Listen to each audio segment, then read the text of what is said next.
Do you remember the tale of the fairy from our last video? Well, today we're gonna meet her best friend, a truly magnificent creature. Though first, I have to go ahead and make him. I want him to move naturally, that is why I begin by using wood and wire to make a mechanism that will provide for parallel movements.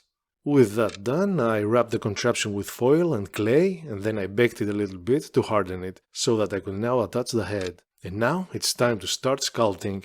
While I was designing it, I asked myself whether I should make a unicorn, a dragon or a seahorse, and the answer was yes. So I went on and sculpted all 104 of these spikes. After all this tedious work came the fun part of sculpting the crest and the rest of the details of the head.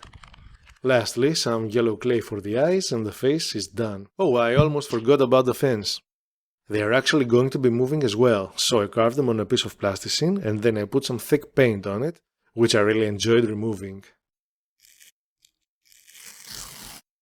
Now that the fins are in place, the sculpt is done and I can start painting it. I begin with a coat of dark purple, followed by a very dark shade of green before I move on to the highlights. Finally, with the eyes done, it seems to have somehow come alive.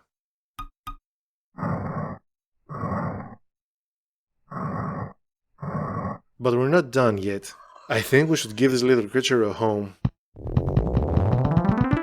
After all, I promised you to see how he would meet with our fairy. For that, I carved some rocks on foam board, which I then textured with a ball made of wrinkled foil.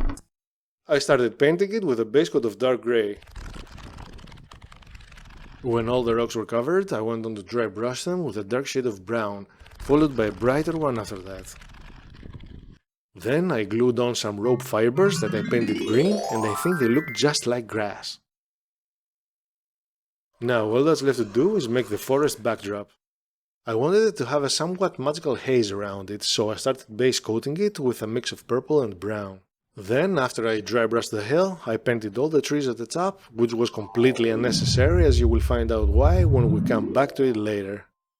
For the meantime, I went on to cover the hill with tiny green fibers and dried decorating materials that look like bushes. Now we're back at the tree line. This time I placed trees that I made out of foam, and then I glued a big piece of crumpled foil that I used my airbrush to paint black in order to hold the dried moss that makes up for the leaves. With everything done, we can finally see our heroes meet. But let's hear it from our fairy herself. One day, as I was wandering through the farthest parts of the wood, I stumbled upon this beautiful lake. I sat on the rocks and took a moment to gaze at its deep dark waters. It was then that all of a sudden he appeared. I was startled at first, as this tall figure emerged from the waters. But it was when he approached me that I knew he meant no harm. Curious, this kind beast only wanted to smell me, to see who or what I was. I liked him too. I reached my hand out and he responded. And from that moment on, we both knew that our friendship was born.